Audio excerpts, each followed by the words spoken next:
ভাবে কোডটি ব্যবহারিকভাবে ব্যবহার করতে হয়। তাহলে এখানে আপনি দেখতে পাচ্ছেন যে আমি আমাদের স্ক্রিনে নোটপ্যাড প্লাস প্লাস খুলেছি। এখানে আপনি ফাইলে একটি নতুন ফাইল তৈরি করতে পারেন। যেহেতু আমরা ইতিমধ্যেই এখানে একটি নতুন ফাইল তৈরি করেছি, তাই এখানে আমরা আমাদের কোড লেখা শুরু করব। তাই প্রথমে আমরা এখানে আমাদের ট্যাগ HTML ট্যাগ শুরু করব।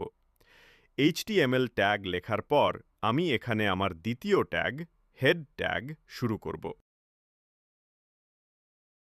যেমনটি আমরা আমাদের পুরনো ভিডিওতে বলেছিলাম যে হেড ট্যাগে যা করা হয় তা সামনের দিকে দেখা যায় না, এটি ব্যাকগ্রাউন্ডে চলে। এটি আমাদের টাইটেল বারে আসে। তাই টাইটেল বারে আমরা যে কোনো কিছু লিখতে পারি। এখানে আমরা টাইটেল বারের টাইটেল ট্যাগ ব্যবহার করব। আমরা টাইটেল ট্যাগ যে কোনো কিছু লিখতে পারি। যেমন আমি এখানে ফার্স্ট লিখছি। Web page. আসুন এটি সংরক্ষণ করি। এটি সংরক্ষণ করার জন্য আমরা এখানে গিয়ে এটি সংরক্ষণ করব। আপনি এর জন্য শর্টকাট কিও ব্যবহার করতে পারেন। এখানে আমি আমার ফোল্ডারে গিয়েছিলাম এবং এখানে আমি এর নাম রেখেছি first.html। এখানে একটি জিনিস মনে রাখবেন যে আপনার এক্সটেনশন HTML প্রয়োজনীয়। এখানে দেখুন HTML ফরম্যাটে ফাইলটি সংরক্ষণ করার সাথে সাথেই পুরো কোডটি নোটপ্যাড প্লাস প্লাসে রঙিন হয়ে যাবে। এটি নোটপ্যাড প্লাস প্লাসের বিশেষত্ব। এতে পুরো কোডটি রঙিন হয়ে যায় এবং এটি বোঝা সহজ হয়ে যায়। তাহলে এখন এই ফাইলটি রান করা যাক। রান করার জন্য আমাদের রান মেনুতে যান এবং এখানে ক্রোমে লঞ্চ। আপনি অন্য যে কোনো ব্রাউজারেও লঞ্চ করতে পারেন। দেখুন, এখানে আমাদের এই ফাইলটি খোলা আছে এবং এখানে টাইটেল বারে আমরা আমাদের টাইটেল ট্যাগে লেখা ফার্স্ট ওয়েব পৃষ্ঠাটি দেখতে পাচ্ছি। ঠিক আছে? তাহলে এখানে এটি খোলা আছে। এখন আমি আপনাকে বলছি যে আপনি যদি আপনার রান মেনু থেকে এই ফাইলটি খুলতে না চান, যদি আপনি এটি অন্য কোনো উপায়ে খুলতে চান, ফোল্ডারটি খুলবেন। যেমন আমাদের ফোল্ডারটি লার্ন HTML। এই ফাইলটি এতে তৈরি। তাহলে এখানে আপনি একটি আইকন দেখতে পাচ্ছেন। দেখুন, এই আইকনটি নির্দেশ করে যে আপনার ফাইলটি HTML ফরম্যাটে সংরক্ষিত হয়েছে। আপনি এখানে টাইপে দেখতে পারেন। ডিফল্ট ব্রাউজারের আইকনটি দেখতে পাবেন। ডাবল ক্লিক করেও দেখতে পারেন। পেজটি আমাদের ফায়ারফক্সে খোলা হয়েছে এবং এই টাইটেল বারটি ফায়ারফক্সেও দৃশ্যমান। এখন আমি আপনাকে তৃতীয় উপায় এবং এটি কিভাবে খুলবেন তা বলবো। আপনি ফোল্ডারে গিয়ে ডান ক্লিক করে এটি খুলতে পারেন। ক্রোম দিয়ে খুলুন গুগল ক্রোম অথবা অন্য যে কোনো ব্রাউজার। আপনার সিস্টেমে যে ব্রাউজারই ইনস্টল করা হোক না কেন, এটি আপনাকে কেবল সেখানেই দেখাবে যেখানে ওপেন করা হয়েছে। তাহলে এখানে আমরা এই ফাইলটি খোলা আছে। ইতিমধ্যেই প্রথম যে ফাইলটি খোলা হয়েছিল তা এখানে। এই ফাইলটি এখানে খোলা হয়েছে। তাহলে এখন আমরা এখানে যাব। হেড ট্যাগের পরে আমাদের গুরুত্বপূর্ণ ট্যাগ। দ্বিতীয় ট্যাগটি হলো বডি ট্যাগ। বডি ট্যাগ, যেমনটি আমি আপনাকে বলেছি, আমরা বডির স্ক্রিনে, ব্রাউজারের স্ক্রিনে যা কিছু দেখতে পাবো তা লিখব। তাই আমি এখানে লিখছি হ্যালো। এটি সংরক্ষণ করুন। যখনই আপনি HTML ফাইলে কিছু পরিবর্তন করবেন, তখন এটি সংরক্ষণ করা গুরুত্বপূর্ণ। সংরক্ষণ করার জন্য আমি বারবার Ctrl+S টিপব। এখন আমি এটি আমার ব্রাউজারে আবার খুলব। এখানে এই ফাইলের ক্রমটি ইতিমধ্যেই খোলা আছে। আপনাকে এটি বারবার খোলার প্রয়োজন নেই। তুমি এখান থেকে ফাইলটি রিফ্রেশ করতে পারো। ডান ক্লিক করেও রিলোড করতে পারো। তুমি তোমার কিবোর্ডে F5 টিপতে পারো। এটিও ফাইলটি রিফ্রেশ করে। তাহলে এখানে দেখো, এটা হয়ে গেছে।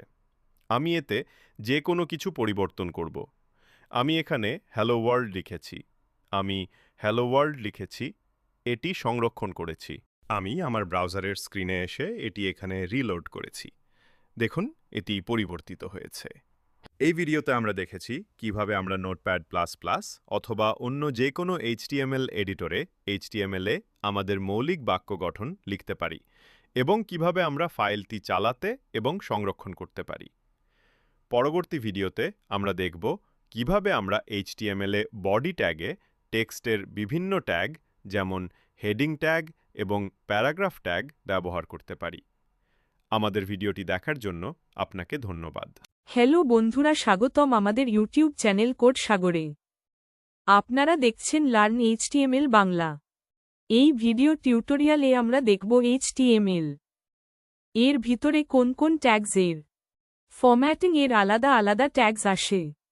আপনারা জানেন যদি আমরা নর্মাল বুক পড়ি ওইটার ভিতরে কিছু জিনিস হেডিংস হয়, প্যারাগ্রাফ হয়, কিছু জিনিস বোল্ড হয়, আবার কিছু অ্যাটালিক হয়, কিছু টেক্সট এর ফরম্যাটিং এ স্ট্রাইক থ্রু হয়। এইসব আমরা এই ভিডিওতে দেখব। এটার ভিডিওর ভিতর আমরা দেখব HTML টেক্সট ফরম্যাটিং ট্যাগস, কিছু হেডিংস এর ট্যাগস আছে, প্যারাগ্রাফস ট্যাগ আছে, বোল্ড ট্যাগ আছে, অ্যাটালিক ট্যাগ আছে, আন্ডারলাইন ট্যাগ আছে এবং স্ট্রাইক থ্রু ট্যাগ আছে। This is it. আমাদের কাছে আলাদা আলাদা ট্যাগস আছে। ট্যাগস এর ফরম্যাটিং এর জন্য এই সবগুলা আমরা এই ভিডিওতে দেখব। তো এখানে সবথেকে প্রথমে শুরু করি আমরা heading tag. Heading tag HTML এর ভিতরে 6 ধরনের আলাদা আলাদা হেডিং আছে। তো সবচেয়ে বড় হেডিং যা হলো H1, যেমন আমি এখানে লিখে দিয়েছি হ্যালো ওয়ার্ল্ড। আমি ফাইলটা সেভ করেছি এবং আমার এখান থেকে রান করে দিচ্ছি। ফাইলটা লঞ্চ ইন ক্রোমে। এখানে দেখেন একটা হেডিং আসছে হ্যালো ওয়ার্ল্ড। এটা বোল্ড আছে এবং অনেক বড়। এটার থেকে আরেকটা ছোট হেডিং হয়, সেটা হল H2। এখানে নোটপ্যাড ++ এ আমরা এই লাইনটাকে ডিউপ্লিকেট করব। ডিউপ্লিকেট করার জন্য আমাদের কাছে কমান্ড আছে Ctrl+D। এই দেখেন এখানে আমি ডিউপ্লিকেট করেছি এবং এটাকে H2 করেছি। এটা H1 থেকে ছোট হেডিং হয়। এটা সেভ করেছি এবং আমাদের ব্রাউজারে এসেছি এবং এখানে রিফ্রেশ করেছি। দেখেন H1 থেকে ছোট H2। এরকম আমাদের কাছে 6 ধরনের হেডিং আছে। আমি এই লাইনটাকে 2-3 বার ডিউপ্লিকেট করি। আমি এই লাইনটাকে এখানে আলাদা আলাদা 3, 4, 5, 6 এখানে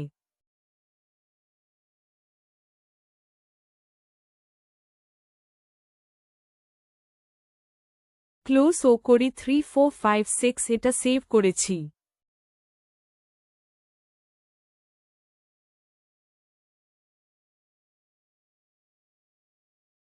এবং আমাদের ব্রাউজারের স্ক্রিনে এসে রিফ্রেশ করেছি। তো দেখেন আলাদা আলাদা 6 ধরনের হেডিং আইসা পড়ছে। H6 যেটা ওইটা সবথেকে ছোট, ওইটা থেকে বড় H5, এটা থেকে বড় H4, এটা থেকে বড় H3, H2, H1। যদি আপনারা এখানে H7 দেন তাহলে দেখবেন যে কোনো হেডিং হবে না, নর্মাল টেক্সট হয়ে যাবে। সেভ করলাম। এই দেখেন নর্মাল টেক্সট হয়ে গেছে, এটা কোনো হেডিং হয় নাই। তো এটাতে 6 ধরনের হেডিং আছে। আমরা এখনকার জন্য বাকি হেডিংগুলো ডিলিট করে দেই।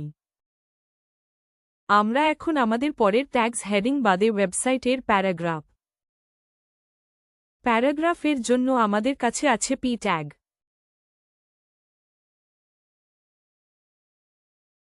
এখন P ট্যাগের ভিতরে আমরা যে কোনো কিছু লিখতে পারব, যেমন কোনো প্যারাগ্রাফ। তো এখানে আমরা একটা টেক্সট নেই।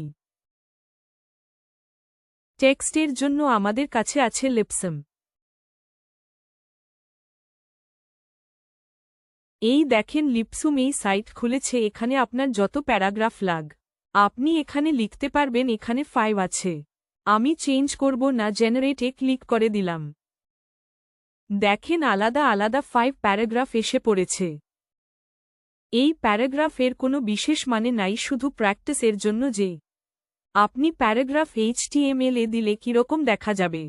তো দেখেন আমি এখানে ওই প্যারাগ্রাফ কপি করে এখানে পেস্ট করে দিয়েছি। এটাকে আমি সেভ করলাম, এখানে আসলাম এবং এই পেজটা রিলোড করলাম। এই দেখেন প্যারাগ্রাফ আইসা পড়ছে। আর আমি এটা কপি কইরা আবার পেস্ট করি, মানে একটা প্যারাগ্রাফ এখানে ক্লোজ হইছে, এই দ্বিতীয় প্যারাগ্রাফ শুরু হইছে। আর ফাইলটা সেভ করি। এখন আমরা এই পেজটাকে রিলোড করব। তো দেখেন এই 2 প্যারাগ্রাফ আলাদা আলাদা। দ্বিতীয় প্যারাগ্রাফ এবং প্রথম প্যারাগ্রাফের ভিতরে নিজে নিজে একটা গ্যাপ আসছে। এখানে আপনি দেখছেন গ্যাপ। তো এটা হচ্ছে এইটার বায়োডিফল ফাংশনালিটি।